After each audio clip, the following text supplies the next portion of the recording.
त्यापेक्षा दोघं म्हणजे गप्पा गोष्टी होत्या. पुरवणी मागण्यांवर चर्चेमध्ये मी माझे विचार मांडण्यासाठी उभा आहे. महोदय, जवळजवळ 12,000 कोटी रुपयाच्या पुरवणी मागण्या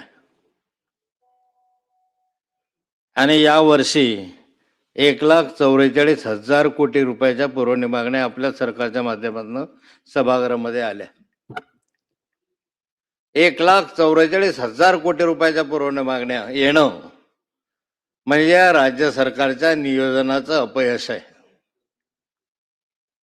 बजेट जर येतच आहे आपलं 3-3 महिन्यानंतर, अधिवेशन येतच आहे, तर त्या अधिवेशनाच्या पूर्व प्लॅन मध्ये समाविष्ट करून आपण बजेटमध्ये तरतुदी का करत नाही?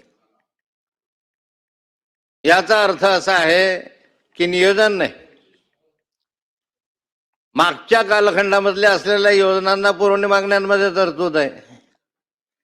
जर मागील योजनाच कार्यान्वित आहे तर त्या कार्यान्वित योजनांसाठी किती पैसा लागणार आहे वर्षभरामध्ये याचा अंदाज घेऊन बजेटमध्ये त्याची तरतूद होण्याची आवश्यकता आहे.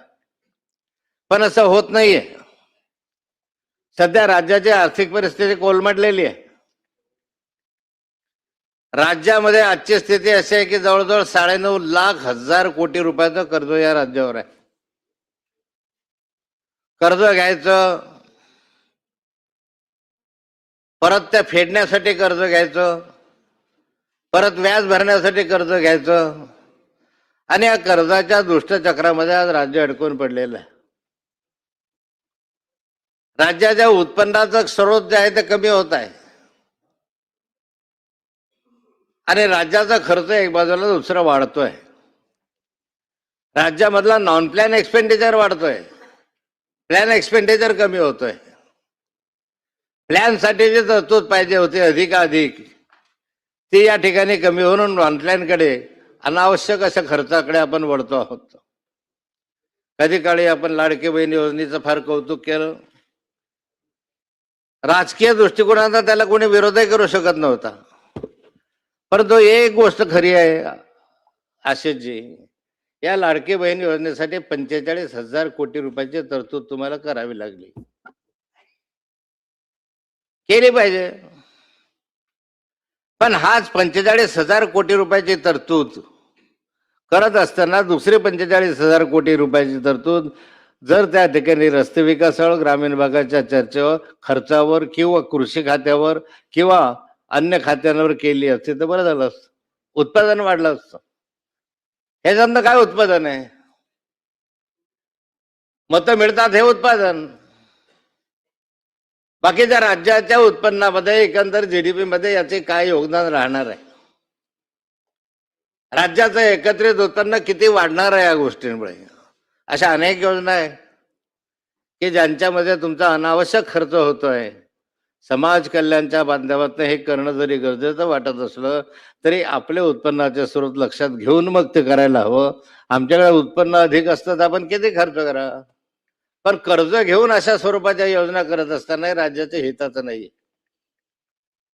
आज हे बजेट जर पाहिलं सप्लिमेंटरी डिमांड अध्यक्ष महोदय, तर याच्यापैकी जवळजवळ 85% खर्च हा उद्योग ऊर्जा विभागासाठी आहे, दाखवलाय तुम्ही, आणि 15% खर्च जो आहे तो अन्य विभागांसाठी आहे.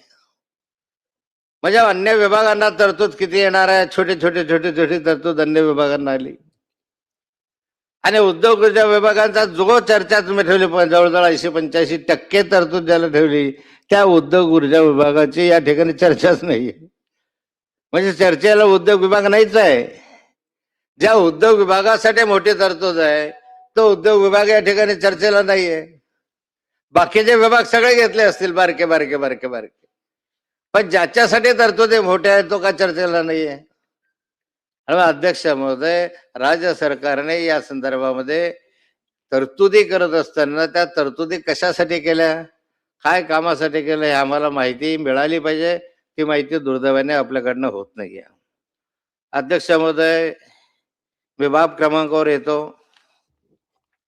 बाब क्रमांक 30, कृषी विद्यापीठांना अनुदान. महात्मा ज्योतिबा फुले कृषी विद्यापीठ राहुरी आणि अन्य कृषी विद्यापीठांना अनुदान. मी मागणी करणार आहे राज्य सरकारकडे अध्यक्ष महोदय की वारंवार गेल्या अनेक वर्षापासून आमची ही मागणी राहिलेली आहे की खानदेशसाठी कृषी विद्यापीठाची स्थापना झाली पाहिजे. महात्मा ज्योतिबा फुले कृषी विद्यापीठाचा विस्तार हा कोकणापासून म्हणजे कोल्हापूर पासून तर जळगाव जिल्ह्यातले मुक्ताईनगर पर्यंत आहे. विस्तार मोठा आहे आणि त्यामुळे याच्यावर नियंत्रण ठेवणं कठीण झालंय. अलीकडच्या कालखंडामध्ये संशोधन वाढलंय. संशोधनाच्या माध्यमातून वेगवेगळे पिकं आता या ठिकाणी यायला लागलेले आहे आणि या पिकांच्या संदर्भामध्ये संवर्धन करणं, वृद्धी करणं, संशोधन करणं, उत्पादन वाढवणं, त्यासाठी योग्य ते नियोजन करणं आणि आता नव्यानं आलेली AI हे त्या शेतकऱ्यांपर्यंत पोहोचवण्याच्या दृष्टिकोनाचं विद्यापीठाचं योगदान फार मोठं आहे.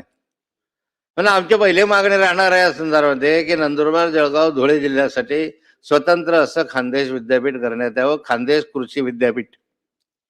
आता हे विद्यापीठ करत असताना याची सुरुवात झालेली आहे. या संदर्भामध्ये जेवढ्या शिफारशी आहेत त्या राज्य सरकारकडे आलेल्या आहे. शिफारशी येऊन राज्य सरकारच्या मान्यतेसाठी हा प्रस्ताव सरकारकडे पडून आहे आणि हे जर झालं तर त्या माध्यमातून त्या ठिकाणी खानदेशमध्ये एक वेगळी क्रांती कृषी विद्यापीठाच्या माध्यमातून होईल. प्रस्ताव आलेला आहे. प्रस्ताव जो आहे त्या ठिकाणी हा शिफारस होऊन तो जो आलेला आहे तो पॉझिटिव्ह प्रस्ताव आहे. त्यांनी मान्य केलेलं आहे त्या समित्यांनी की अशा स्वरूपाचं विद्यापीठ खानदेशला झालं पाहिजे. मग ते जळगावला करा, धुळ्याला करा का नंदुरबारला करा, त्याच्याबद्दल आमचा आग्रह राहणार नाही. परंतु आता सुरुवात केली आता ते मगापासून कॉम्पेन्सेट झालं, मगापासून ते थांबले. तर या ठिकाणी आज सभापती महोदय हे विद्यापीठ व्हावं अशी माझी मागणी आहे. बाब क्रमांक 21 मुद्रांक शुल्काच्या संदर्भामध्ये सभापती महोदया शासनाचं कसं नुकसान होतं आणि शासन त्याच्यावर काय कार्यवाही करू शकत नाही या संदर्भात एक उत्तम उदाहरण मी आपल्या समोर मांडतो. सभापती महोदय, छत्रपती संभाजीनगर तालुक्यातील मौजे अब्दी मंडी येथील गट क्रमांक 46-1, 46-2, 50, 59 व 73 ह्या माळीवाडा शिवारातील गट क्रमांक 11, 12, 26, 37 व 42 क्षेत्र 250 एकर हे अध्यक्ष महोदय ही 250 एकर जमीन ही निर्वासितांची जमीन आहे. निर्वासित जमीन आहे. इवेको भारत पाकिस्तान वेगळं झाल्यानंतर अनेक लोक पाकिस्तानमध्ये निघून गेले. त्याच्यामध्ये बहुतांशी लोक परत आले नाही. परंतु प्रॉपर्ट्या या ठिकाणी राहिल्या. त्या प्रॉपर्टीत ज्या राहिल्या त्यांना वारस नव्हता म्हणून सरकारने ह्या सगळ्या बिनावारसी जमिनी ज्या आहेत त्या निर्वासित घोषित केल्या आणि सरकारने त्या आपल्या ताब्यामध्ये घेतल्या.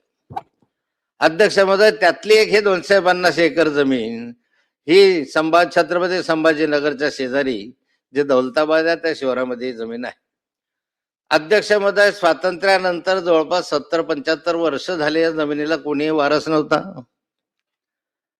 परंतु त्या ठिकाणी मग काही जणांनी वारस दाखवला.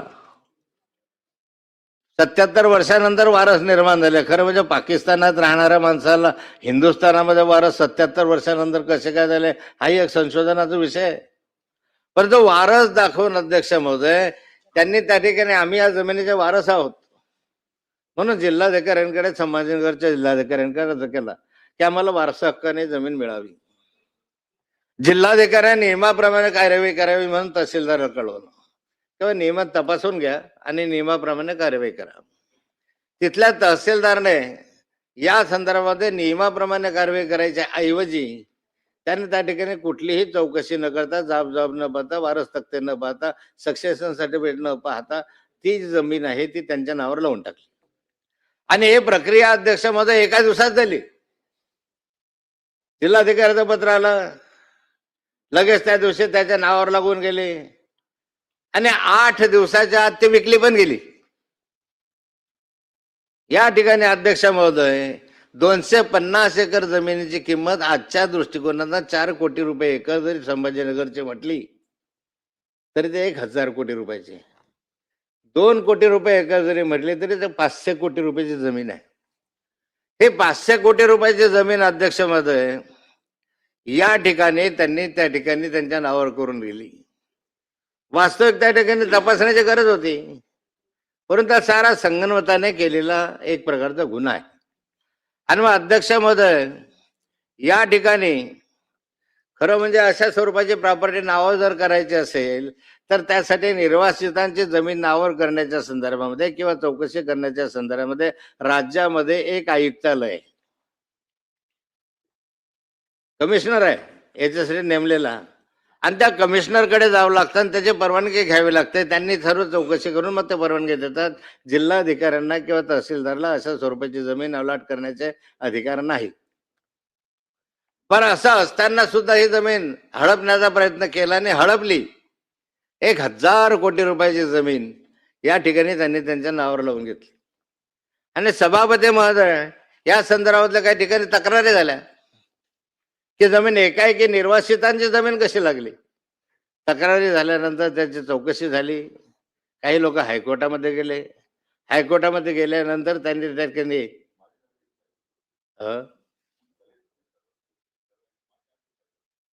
माझा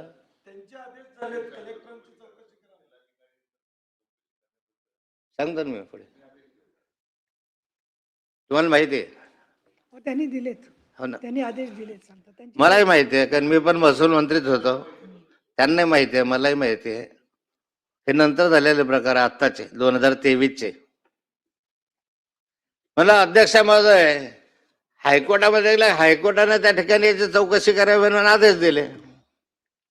चौकशी करावी असे आदेश न्यायालयाने दिल्यानंतर अध्यक्ष महोदय, या ठिकाणी याची चौकशी करण्यासाठी मग 3 IAS अधिकाऱ्यांची नियुक्ती झाली. त्याच्यानंतर ठीक आहे, 3 IAS अधिकाऱ्यांची नियुक्ती झाली. त्यामध्ये एक सुधांशु होते जे जमाबंदी आयुक्त होते, एक काळमेक नगरचे जिल्हाधिकारी होते, आणि गमे होते. हे 3 IAS अधिकाऱ्यांनी त्याची चौकशी केली. चौकशी केल्यानंतर त्यांनी याच्यामध्ये निर्णय दिला की हे सगळं बेकायदेशीर आहे, हे सारे जमीन बेकायदेशीर आहे असा त्यांनी निर्णय दिला. अध्यक्ष महोदय, या निर्णयाच्या आधी ही जमीन 8 दिवसाच्या आत ज्यावेळेस नावावर लागली, त्याच्यात 8 दिवसाच्या आत एक तन्नू अग्रवाल, एक मन्नू अग्रवाल, तनू आणि मनू, आणि तिसरा एक कुणी आहे, या तिघांनी ती विकत घेतली. आणि हे विकत घेत असताना मी याच्यासाठी आलो. याच्यामध्ये एक क्षणभर फक्त थांबा. एक छोटी अनाउन्समेंट आहे, ती तातडीची आहे. गॅलरीमध्ये ते इस्रायलचे पाहुणे बसलेले आहेत. मला सर्व सन्माननीय सदस्यांना कळवण्यास अत्यंत आनंद होतो की आज आपल्या सभागृहाचे कामकाज पाहण्यासाठी इस्रायल देशाचे मुंबईतील वाणिज्य दूत श्री यानिव रेवाच विशेष अभ्यागत कक्षामध्ये उपस्थित आहेत. आपण सर्वजण त्यांचे टाळ्यांच्या गजरामध्ये स्वागत करूया.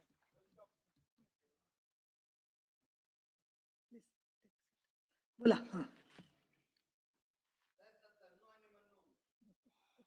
मन्नू अग्रवाल, तन्नू अग्रवाल का काय त्यांचं नाव काय आहे माहिती नाही, पण तन्नू आणि मन्नू हे 2 जण त्याच्यामध्ये आहे, आणि तिसरा एक आहे. या तिघांनी सभापती मध्ये आश्चर्य आहे की जमीनचा व्यवहार एका दिवसात झाला, एका दिवसामध्ये रजिस्ट्रेशन झालं, एका दिवसामध्ये नावावर लागले, आणि 6.5 कोटी रुपये पहिला टप्पा याच्या संदर्भामध्ये मुद्रांक शुल्क म्हणून दिला. आता हा 6.5 जमीन 21 लाखाचं मुद्रांक पहिल्या टप्प्यातलं हे दिलं. आता हे मुद्रांक शुल्क जे दिलं अध्यक्ष महोदय, तर ते मुद्रांक शुल्क रोखीने दिलं असं दाखवण्यात आलंय. वास्तविक मुद्रांक शुल्क एवढ्या रकमेचं रोखीनं दिलंच जात नाही, किंवा तसं आपल्याकडे नियम पण नाही आहे.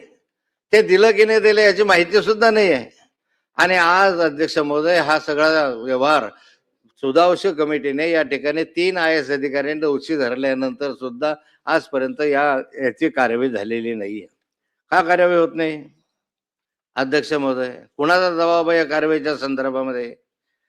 तर एकंदर अध्यक्ष महोदय, या कारवाईच्या संदर्भामध्ये डोळे दाखवत आहे. उलट ज्या तहसीलदारने हे व्यवहार सारेचे सारे केले त्यांना निलंबित तर केलं नाही, उलट त्याला त्या ठिकाणी प्रमोट करून देण्यात आलं.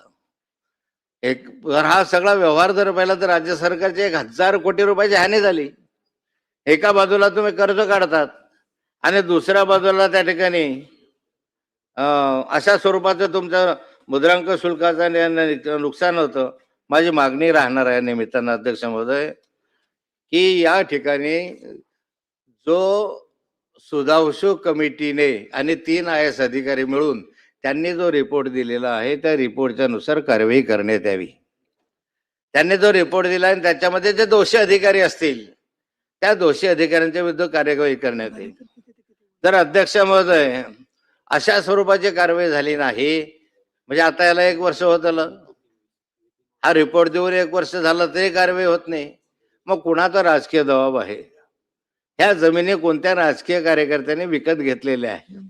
कारण त्या तनू आणि म्हणून त्या जमिनी आणखी तिसऱ्यांना ट्रान्सफर करून टाकल्या. आता ह्या जमिनी अशा ट्रान्सफर व्हायला लागल्या आहे की त्या 5-50 लोकांनी अधिक त्या विकत घेतल्या. हा व्यवहार रद्द करण्याची पहिली माझी मागणी आहे. त्या समितीच्या शिफारशीनुसार जी 3 IAS अधिकाऱ्यांनी शिफारस केली त्याच्यानुसार हा संपूर्ण व्यवहार रद्द केला पाहिजे.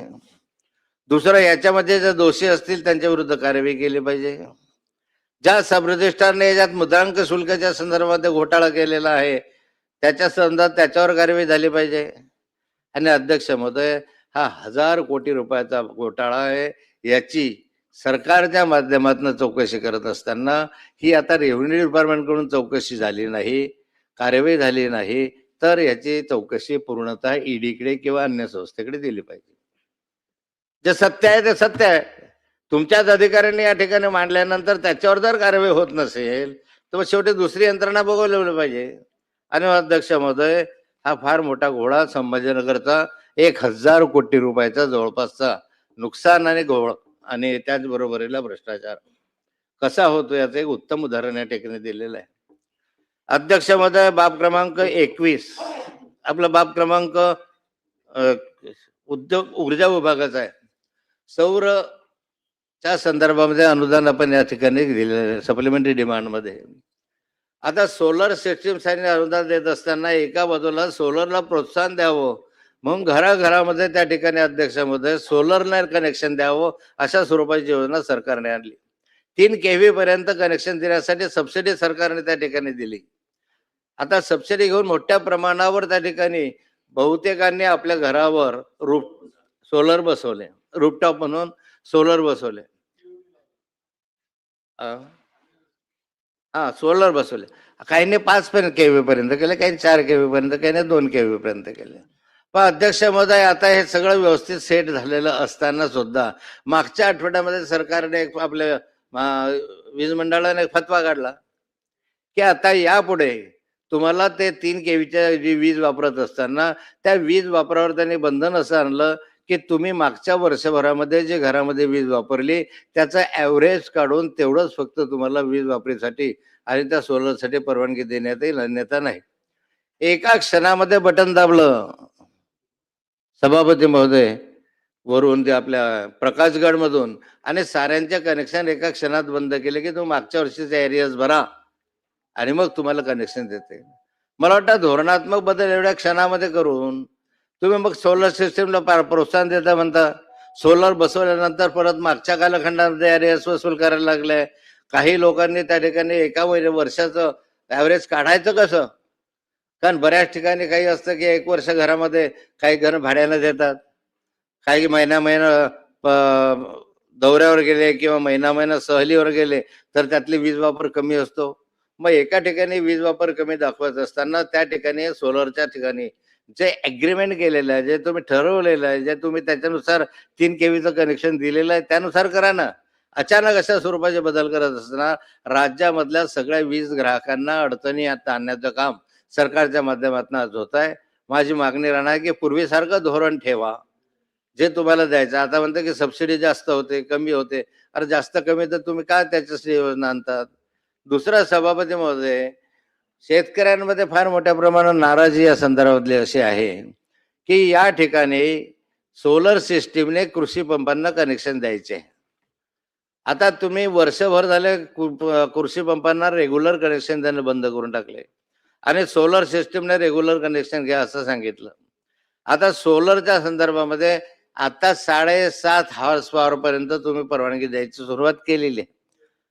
पण पूर्वी 5 हॉर्स पॉवरची होती. 7.5 हॉर्स पॉवर मध्ये परवानगी दिली. ह्या 7.5 हॉर्स पर्यंत ट्यूबवेलचं पाणी जे लागतं ते 400-500 फुटावर लागतं आणि ते पाणी ओढत नाही. 7.5 हॉर्स पॉवरचं पाणी तिथून ओढत नाही. त्यामुळे कमी दाबाचं पाणी येतं, शेतीला परवडत नाही. त्या आपल्याला धरणामधून पाणी आणायचं आहे, मानेकशा उपसा सिंचन योजना आहे, त्या ठिकाणी 7.5 हॉर्स पॉवरवरून पाणी ओढता येत नाही. अशा अनेक अडचणी या शेतकऱ्यांकडे असताना रेग्युलर कनेक्शन बंद करून सोलरचं कनेक्शन घ्या, आग्रह कशाच नाही. सभापती महोदय, माझी मागणी राहणार आहे सरकारकडे की पूर्वीसारखे पॉलिसी असू दे. ज्याला सोलर घ्यायचं त्यानं सोलर घ्यावं, ज्या विजेचं कनेक्शन घ्यायचं त्याने विजेचं कनेक्शन घ्यावं. परंतु या ठिकाणी आपण सोलरच्या संदर्भामध्ये जी पॉलिसी आहे ती पॉलिसी बदलण्याची आवश्यकता आहे आणि शेतकऱ्यांना या संदर्भात न्याय देण्याची आवश्यकता आहे. बाब क्रमांक 26, राज्यात आता आपण पाहतो की उन्हाचं प्रमाण काही क्षेत्रामध्ये फार मोठं आहे. आमच्या जळगाव, धुळे, नंदुरबार, नागपूर, अकोला या परिसरामध्ये उन्हाळा कधी कधी 47-48 पर्यंत जातो आणि नेहमी सरासरी 45ची असते उष्णतामानाची. उष्णतामानामध्ये जसं नैसर्गिक आपत्तीमध्ये मरण पावल्यानंतर पुरामध्ये गेला त्याला 5 लाख रुपये मिळतात, आगीमध्ये गेला त्याला काही मदत आपण करतो, नैसर्गिक आपत्तीत आपण प्रत्येकाला मदत करत जर मृत्यू झाला तर. पण उष्माघातामुळे जे मृत्यू होतात त्यांना नैसर्गिक मदत आपल्याला मदत मिळत नाही. त्यामुळे अध्यक्ष महोदय, दरवर्षी 50 लोक तरी उष्माघातानं आमच्या जिल्ह्यामध्ये मरतात, खानदेशमध्ये. आता अशा ठिकाणी उष्माघात हा काही स्वतःचा मरण्याचा भाग नाही आहे. या ठिकाणी जे उष्माघातानं मरतात त्याचे नैसर्गिक आपत्तीमध्ये समावेश करावा. कोणी जर नोंद घेत असेल असे जे तर त्याचा समावेश करावा या ठिकाणी आणि त्याला सरकारच्या माध्यमातून बाधितांना तातडीनं सानुग्रह अनुदान किंवा मदत देण्याची गरज आहे, ती करावी. सभापती महोदय, RTEच्या संदर्भामध्ये एक महत्वाचा विषय सध्या आहे. राज्य सरकारने काही वर्षापूर्वी RTEचं धोरण घेतलं आणि या RTEच्या धोरणानुसार 25% तरी मुलांना प्रवेश दिला जावा चांगल्या शाळांमध्ये. हेतू फार सुंदर आहे, चांगला आहे आणि त्यामुळे चांगल्या शाळांमध्ये प्रवेश व्हायला लागले. गोरगरीब माणसाची मुलं हे त्या चांगल्या शाळांमध्ये प्रवेश घेऊन RTE मध्ये यायला लागले. आणि आता असं झालंय की खूप मोठ्या प्रमाणात RTE मध्ये प्रवेश घेतल्यानंतर बऱ्याचदा अडचणी अशा यायला की त्या ठिकाणी सभापती महोदय की RTEचं अनुदान अद्याप मिळालं नाही. काही ठिकाणी 2-2 कोटी 4-4 कोटी अनुदान थकलेलं आहे. एकतर पहिली गोष्ट अनुदान दिलं नाही, ते द्यावं. आणि दुसरं महत्वाची बाब अशी आहे अध्यक्ष महोदय की आता RTEच्या संदर्भामध्ये राज्य सरकारने मागच्या आठवड्यामध्ये एक फतवा काढला आणि हा फतवा असा काढला त्याच्यामध्ये अध्यक्ष महोदय की RTEच्या शाळांमध्ये जर प्रवेश घ्यायचा असेल तर तुमच्या घरापासून ते 1 किलोमीटर पर्यंत शाळा असेल तरच तुम्हाला प्रवेश मिळेल. 1 किलोमीटरच्या वर गेलं तर तुमच्या मुलांना प्रवेश मिळणार नाही. मग सभापती महोदय, प्रत्येकाला 1 किलोमीटरच्या परिघामध्ये शाळा असेलच असं नाही. आता आमच्याकडे पाहतो आम्ही 1 किलोमीटर मध्ये एकही शाळा बसत नाही. 1 किलोमीटर पूर्वी असं होतं की 3 किलोमीटर पर्यंत आणि आवश्यकता बसला 3 ते 8 किलोमीटर पर्यंत त्यांना प्रवेश द्यावा अशा स्वरूपाच्या सूचना होत्या. आता 8 दिवसापूर्वी हा आदेश निघाला की त्याला 1 किलोमीटर पर्यंतच करता येईल. मग आता 1 किलोमीटर पर्यंत बहुतांशी 90% विद्यार्थी असे आहेत की ज्यांना 90% विद्यार्थ्यांना त्या ठिकाणी प्रवेश मिळणार नाहीये. मग मुलं कोण असतात? RTE मध्ये प्रवेश घेणारे श्रीमंतांचे पोरं असतात का? RTE मध्ये प्रवेश घेणारा मागासवर्गीय आदिवासी आहे, गोरगरीब माणूस आहे. अशा ठिकाणी राज्य सरकारने असा फतवा काढण्याची आवश्यकता आहे. माझी विनंती राहणार आहे की पूर्वीचाच फतवा माणसांना प्रवेश मिळण्याच्या संदर्भामध्ये जे 1 किलोमीटरची अट आहे ते शिथिल करावी आणि ते 3 किलोमीटर ते 8 किलोमीटर तर पूर्वीसारखे ते करण्यात यावी. बाब क्रमांक 40च्या संदर्भात आपल्या बोलतोय आणि जे थकीत अनुदान आहे शाळांचं ते तातडीनं देण्यात यावं. अध्यक्ष महोदय, बाब क्रमांक 21, राज्यातील केळी उत्पादकांना निर्यातक्षम व्यवस्था करण्याच्या दृष्टिकोनानं काही पायाभूत सुविधा देण्याची गरज आहे आणि यासाठी राज्यभरामध्ये जसं केळी मसाल्यासाठी एक बोर्ड तयार केलं, हळदसाठी एक बोर्ड तयार केलं, टी साठी म्हणजे आपल्या चहाच्या साठी एक बोर्ड तयार केलं. हे बोर्ड तयार करत असताना केळीसाठी सुद्धा केळी उत्पादक शेतकऱ्यांना निर्यातक करण्यासाठी केळी बोर्डाची स्थापना करण्यात यावी, जेणेकरून त्या ठिकाणी चिलिंग सेंटर असतील, अन्य गोडाऊन्स असतील, निर्यातक्षम व्यवस्था करण्याच्या संदर्भात साठवणुकीचे केंद्र असतील, त्यांना मार्गदर्शन करण्याचं केंद्र असेल, संशोधन केंद्र त्याच्या माध्यमातून आपल्याला उभं करता येईल. अशा स्वरूपाचं एक अधिकृत प्रस्ताव हा केंद्र सरकारकडे पाठवावा आणि या ठिकाणी ते द्यावं. सभापती महोदय, आरटीच्या संदर्भामधलं आपलं शालार्थ आयडीच्या संदर्भामधला जो विषय आहे, बाब क्रमांक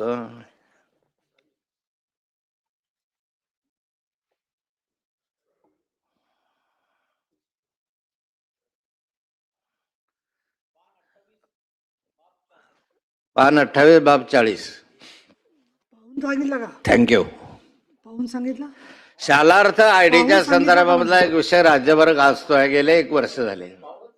शाळांमध्ये बोगस शिक्षक भरती करणे आणि हे बोगस शिक्षक भरती करण्यासाठी हजारो शिक्षकांकडून मोठ्या प्रमाणावर डोनेशन घेतलं, पैसे घेतले आणि बनावट कागदपत्र तयार केले. बनावट कागदपत्र तयार करून या शिक्षकांची भरती त्या ठिकाणी केली.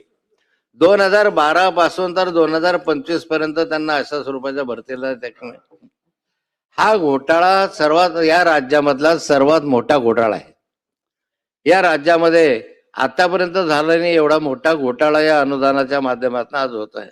शाळेमध्ये शिक्षक भरत असताना या ठिकाणी मी स्वतः मागच्या अधिवेशनात निवडून आल्यानंतर पहिल्या अधिवेशनामध्ये मागणी केली होती की याची SITची चौकशी करा. त्याप्रमाणे माननीय मुख्यमंत्र्यांनी या सभागृहामध्ये सांगितलं होतं की SITची चौकशी करू. त्याप्रमाणे SITच्या चौकशा सुरू झाल्या. पण 1 वर्ष झाले, 1 वर्ष झालं याच्या संदर्भात काही अधिकाऱ्यांवर गुन्हे दाखल झाले. पण ज्या संस्था चालक आहेत ज्यांनी या संदर्भामधले असे बोगस भरती केले, बनावट कागदपत्र तयार केले, निवळ कागदपत्रच तयार केले असं नाही आहे, तर त्यामधून त्यांचं 2012 पासून तर मागचं जे काही असेल ॲरियस, ते ॲरियस पण सरकारच्या तिजोरीतनं काढून घेतले. सारे कागदपत्र बोगस असताना नाशिक विभागामध्ये मी अनेक वेळा आमच्या चौकशी अधिकाऱ्यांना विनंती केली की तातडीने याच्यावर कार्यविकार होत आहे. शेवटी मला एक अधिकारी येऊन भेटला आणि त्या अधिकाऱ्याने सांगितलं, साहेब ह्या संस्था सगळ्या राजकीय पुढाऱ्यांच्या आहेत. जवळपास साऱ्याच्या साऱ्या संस्थांशी राजकारणातले पुढारी जुळलेले आहेत. आणि मग अशा ठिकाणी एवढ्या मोठ्या प्रमाणावर प्रेशर आमच्याकडे येतं की आता अटक करणं आम्हाला कठीण होत चाललेलं आहे. मग अशा स्वरूपात यांना संरक्षण देणार का, त्यांना त्या ठिकाणी सोडून देणार का, त्यांच्यावर कारवाई करणार? जळगाव जिल्ह्यामधले अंतुर्ले सोसायटी आहे माझ्याकडे, तराळ महाविद्यालय, या संदर्भामध्ये अध्यक्ष महोदय पाचोऱ्याचे त्याचे तराळची सोसायटी शिक्षक फॉरेनमध्ये आहे. तिथला लावणारा शिक्षक जो आहे तो फॉरेनमध्ये आहे आणि पगार अंतुर्लीकडून घेतोय, पाचोऱ्यामधून घेतोय. म्हणजे तर फार आश्चर्य आहे. या ठिकाणी अशा स्वरूपाचे जे आहेत यांना या ठिकाणी तुमच्याकडे रिपोर्ट्स आलेले आहे, जाब त्या ठिकाणी झालेले आहे, त्याच्यानंतर सिद्ध झालंय की सगळं बनावट आहे. मग या संदर्भामध्ये तुम्ही मग कुऱ्हा असेल का अंतोले असेल का पाचोरा असेल, जळगाव जिल्ह्यामध्ये जवळपास 60 शाळा 60 अशा आहेत की ज्यांनी बनावट आपले बोगस भरती केलेली आहे. कारवाई करणार की नाही सरकार याच्या संदर्भामध्ये? 1 वर्ष झाले पगार घेऊन राहिले.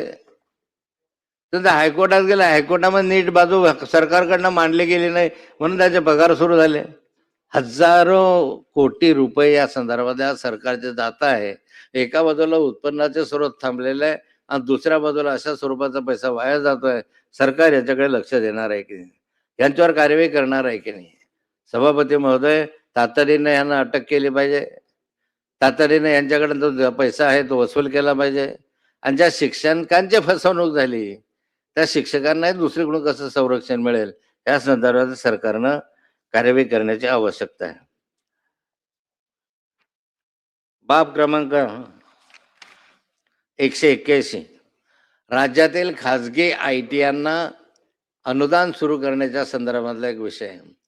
सरकारच्या ITपेक्षाही काही या खाजगी ITया उत्तम रीतीनं या राज्य सरकारच्या आपल्या खाजगी संस्थांच्या माध्यमातून चालवले जातात. परंतु अनुदान नाही. कुठल्याही गोष्टीचं त्यांना अनुदान नाही. कुठल्याही गोष्टीचे उत्पन्नाचा स्रोत नाहीये. सरकारने या सर्व शिक्षकांना जे खाजगी अनुदाने खाजगी शाळांमध्ये आहेत आय-टी-आयच्या, त्याच खाजगी आय-टी-आयतल्या यांना वेतन देण्याची आवश्यकता आहे. त्यांना सारी सवलत देण्याची आवश्यकता आहे. अध्यक्ष महोदय, बाब क्रमांक 191, दिव्यांग कुटुंबातील कर्ता पुरुष व महिला यांचा मृत्यू झाल्यास मिळणारे 20,000 रुपयाचे अर्थसहाय्य वाढवून 50,000 रुपये करण्यात यावे. हे पैसे देताना 2,000च्या BPL यादीची अट रद्द करण्यात यावी. BPL रेशन कार्ड धारकांनी योजना सुरू करण्यात यावी. सातपुडा पर्वतरांगामधील वनाच्या संदर्भामधला आहे. अंगणवाडीत मिळणारा सध्याचा पॅकेटमधील घोषणा बाब क्रमांक 27, पृष्ठ क्रमांक 19.